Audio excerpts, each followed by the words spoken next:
On the afternoon of March 24, 2015, a 30-year-old man named Aaron Quinn reported that his girlfriend, Denise Huskins, had been kidnapped from their bedroom the previous night. Local authorities responded quickly, heading straight to the apartment where the incident took place. Upon arrival, the officers encountered a puzzling crime scene. The screen near the back door had been slashed with a knife, and the door lock appeared to have been tampered with, suggesting a forced entry.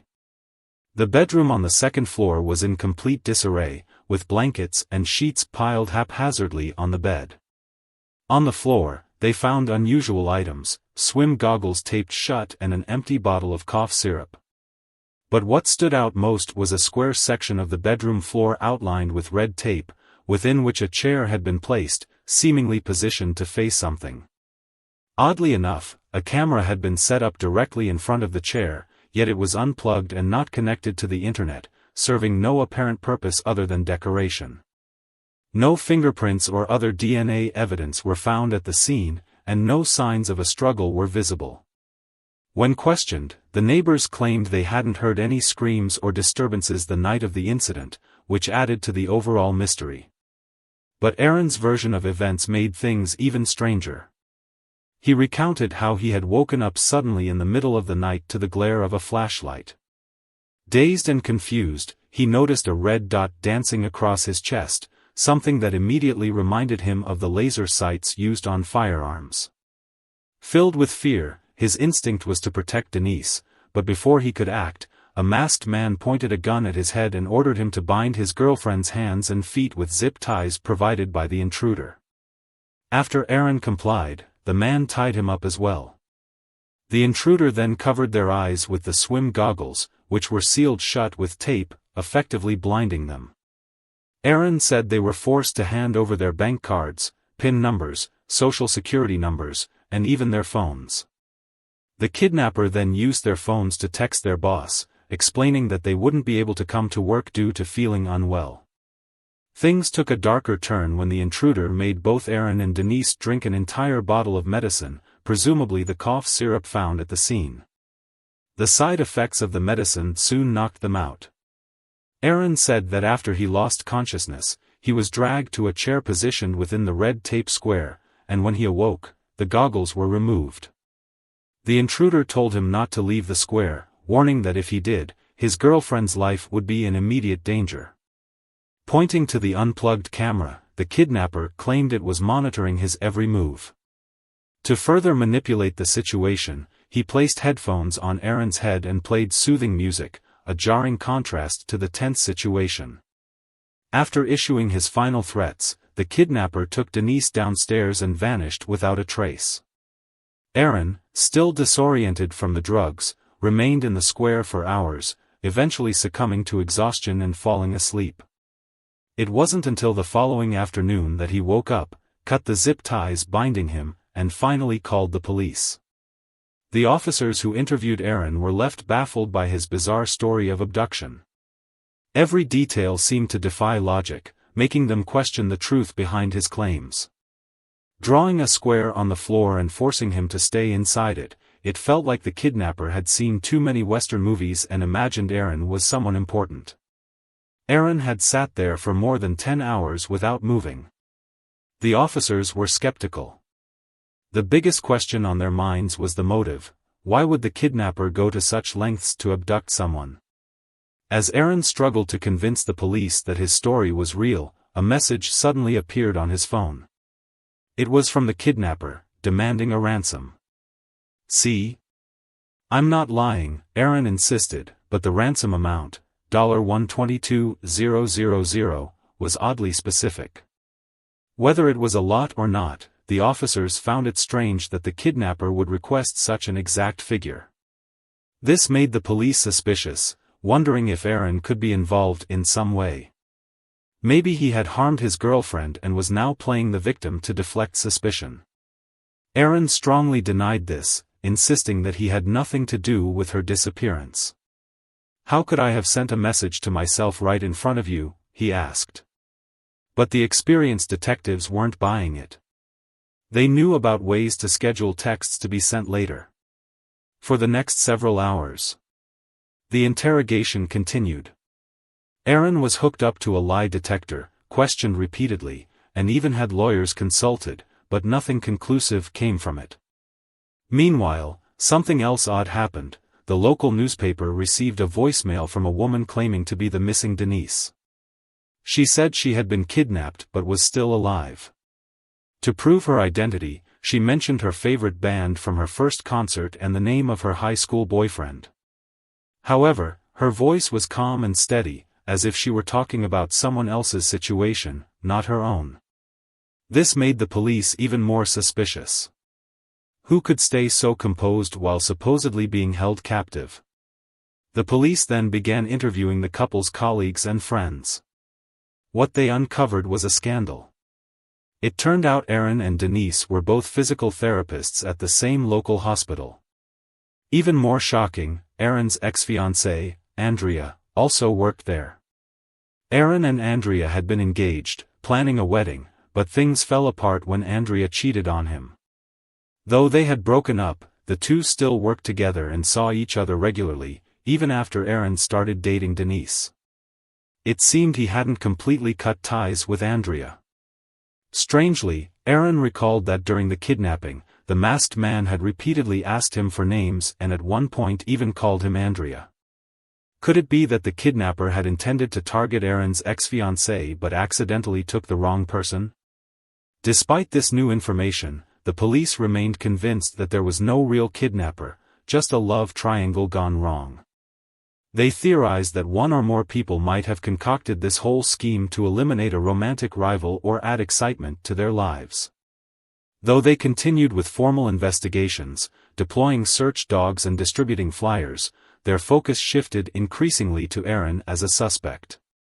Aaron, clinging to his story, continued to insist on his innocence. But after hours of questioning, the police began to lose patience. Legally, they could hold him for 48 hours before charging him, so they decided to wait. Aaron wasn't put in a prison uniform, but he was given minimal food and water and confined to a small cell under constant pressure. Then came shocking news: Denise had been found alive. Media reports stated that she had been discovered in Huntington Beach, over 400 miles away from where the kidnapping was reported. While this might have seemed like a stroke of luck, Denise's sudden reappearance only made Aaron look more suspicious.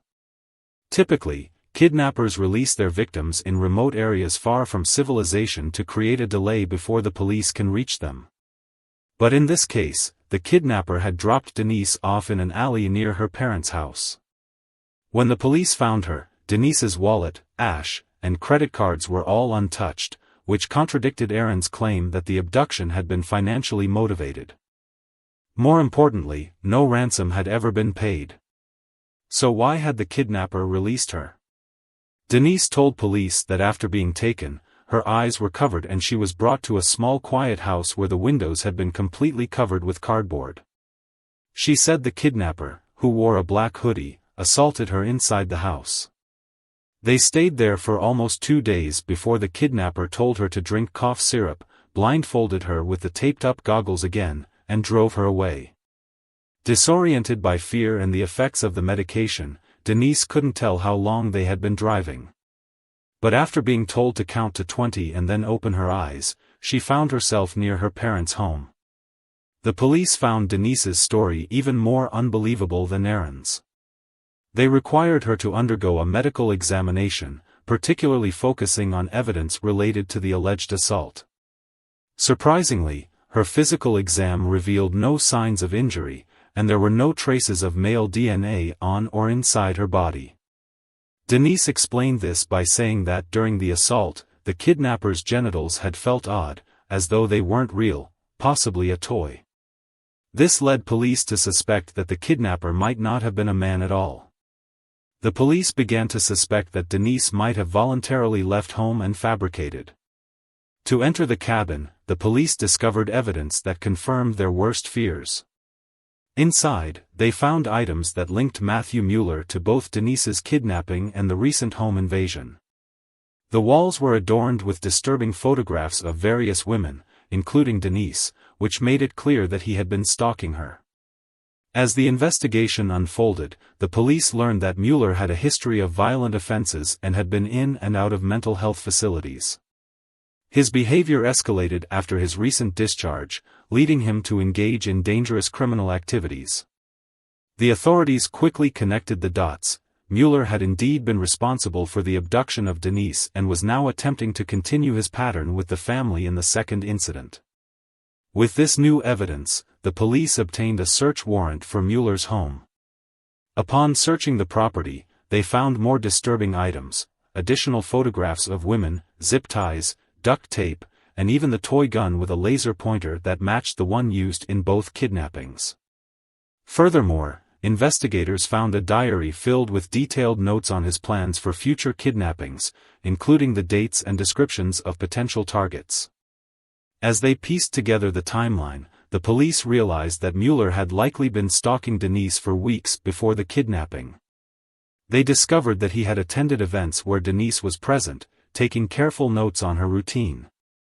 The police also found evidence that Mueller had been communicating with Aaron and Denise during the time of the supposed kidnapping, which further complicated the narrative. Aaron and Denise, who had been awaiting trial, were finally exonerated when the police announced the findings of their investigation.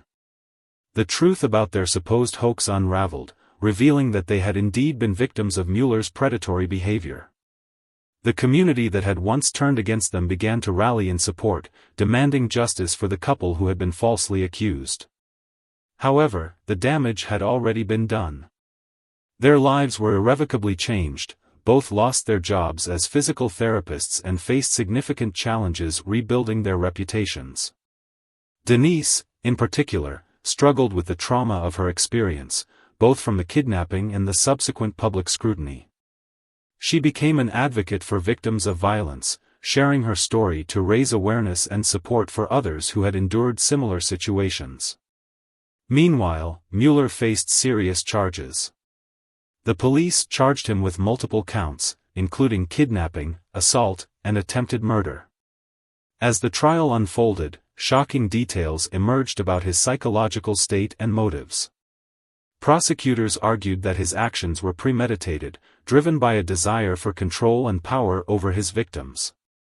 The case captivated the media, drawing national attention and prompting discussions about the realities of stalking and the complexities of victimhood. It served as a reminder that not all cases are as straightforward as they seem, highlighting the importance of thorough investigations and the need to listen to the voices of victims. In the end, Aaron and Denise found solace in their shared experience, working together to heal and support each other. They became involved in local outreach programs, helping to empower others and raise awareness about the signs of stalking and the importance of seeking help. Despite the darkness of their ordeal, they emerged stronger, determined to turn their pain into purpose. As the trial of Matthew Mueller commenced, the courtroom buzzed with anticipation. Denise, seated next to Aaron, felt a mixture of anxiety and determination.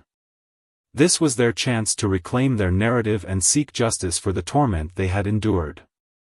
With each witness called to the stand, new layers of the story emerged, painting a clearer picture of Mueller's depravity. The prosecution brought forth evidence, including surveillance footage of Mueller stalking Denise outside her workplace and snippets of text messages he had sent to her, disguised as friendly notes. The chilling realization struck the courtroom: Denise had been living in fear, unaware that someone was watching her every move. Denise took the stand, her voice steady but emotional as she recounted the harrowing details of her kidnapping. "I thought I would never see my family again," she stated, her eyes glistening with unshed tears. "I was just trying to live my life, and then everything changed in an instant." The jury listened intently, the weight of her words hanging heavily in the air. Aaron, who had remained by her side throughout the ordeal, also testified, emphasizing the love and support they shared. "We were victims, not perpetrators," he asserted, his voice rising with conviction. "We were trying to make sense of what happened to Denise, not to create some elaborate hoax." The defense, however, attempted to paint a different picture. They argued that Denise's mental state was fragile and suggested that her relationship with Aaron had been tumultuous, leading to a fabricated story to cover up a potential scandal. The jury was shown snippets of social media posts from Aaron and Denise that suggested tension, attempting to create doubt. But Denise and Aaron had prepared for this. They brought forth character witnesses, friends and colleagues who spoke of their dedication to their jobs and their unwavering love for each other. Each testimony countered the defense's claims, illustrating their resilience in the face of adversity. The turning point in the trial came when the police presented the recovered evidence from Mueller's home, the photos, the toy gun, and the meticulous notes detailing his plans. The room fell silent as the prosecution revealed his history of violence and obsession with power. Days turned into weeks, and the tension in the courtroom was palpable. The community followed the trial closely, with many attending each session to show their support for Aaron and Denise. Local news outlets covered the proceedings, sharing updates and raising awareness about the issues of stalking and domestic violence. As the prosecution rested its case, the jury deliberated. The verdict finally came, guilty on all counts. The relief washed over Denise and Aaron as they embraced, tears of joy mingling with the anguish of the past months. Mueller was sentenced to 25 years in prison, and as he was led away, he shouted derogatory remarks, his anger boiling over. The courtroom erupted in applause for the victims, a cathartic release of the tension that had built up during the trial. In the aftermath of the trial, Aaron and Denise faced the task of rebuilding their lives. They began therapy to help process their trauma and navigate their way forward. Denise often found herself drawn to advocacy work, speaking at events and sharing her story to empower others. She collaborated with local organizations to create a support network for victims of violence, aiming to help others find their voice. Their love grew stronger, forged in the fires of adversity. Aaron stood by Denise, encouraging her every step of the way. Together, they navigated the challenges of a new normal, learning to trust again and embrace life. They even began planning a small wedding, focusing on celebrating their love and resilience rather than the dark shadow of their past. As they moved forward, Denise reflected on how the ordeal had changed her. "I've learned to appreciate the small things," she said during one of her public speaking engagements. "Life is too precious to take for granted. We have to stand up for ourselves and for others who might be suffering in silence." Years later, Denise and Aaron were happily married, with a growing family and a flourishing life together. Their journey had taught them the importance of community and support, and they remained advocates for those affected by violence. They spoke at schools, sharing their story with young people to raise awareness about the signs of unhealthy relationships and the importance of reporting suspicious behavior. Their resilience became a beacon of hope in their community, inspiring others to confront their fears and seek help. Aaron and Denise had emerged from the shadows of their past, not just as survivors but as warriors for change, reminding everyone that even in the darkest of times, love and courage can triumph.